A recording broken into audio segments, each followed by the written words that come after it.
En séjour dans la province de l'Ogooué-Maritime, le ministre des Mines, aux côtés du Premier ministre, chef du gouvernement, ont donc visité la route Port-Gentil-Omboué. Ils étaient constatés l'état d'avancement des travaux de cette route confiée à l'entreprise chinoise China Bridge Corporation et financée bien sûr par, ou en partie, par l'État gabonais. Joyce Lorna Awangi, Cédric Zendo.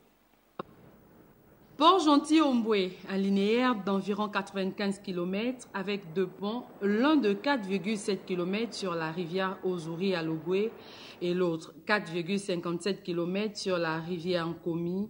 Voilà ce qu'a marqué l'attention de cette visite de chantier confiée à la société chinoise China Bridge Corporation dans la province de l'Ogooué-Maritime.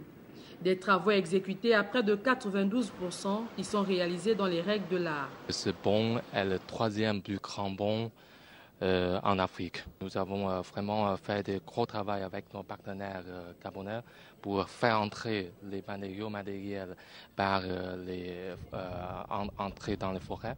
Et puis nous avons fabriqué beaucoup de bateaux pour les transporter ici sur le chantier. Et l'État gabonais, résolument engagé à mener à terme ces travaux, rassure. C'est aussi l'un des projets prioritaires initiés par le chef de l'État.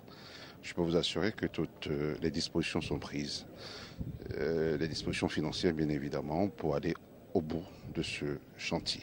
La route, facteur de développement, occupe une place importante dans la politique du chef de l'État, ce qui explique la visite du premier patron des infrastructures de notre pays. C'est une route pour l'ouverture, développement économique. Donc notre sentiment est un sentiment évidemment de satisfaction et profitant de la présence de M. le Premier ministre, présent ici avec l'ensemble des collègues membres du gouvernement, nous venons là aussi apporter évidemment notre soutien, je dis à l'ensemble de l'administration qui pousse à l'achèvement de ce projet et particulièrement à CRBC qui est engagé pour ce chantier et nous souhaitons poursuivre donc cette aventure par la suite. La construction de cette route répond à la double nécessité de désenclaver l'intérieur du pays et disposer d'un réseau routier moderne.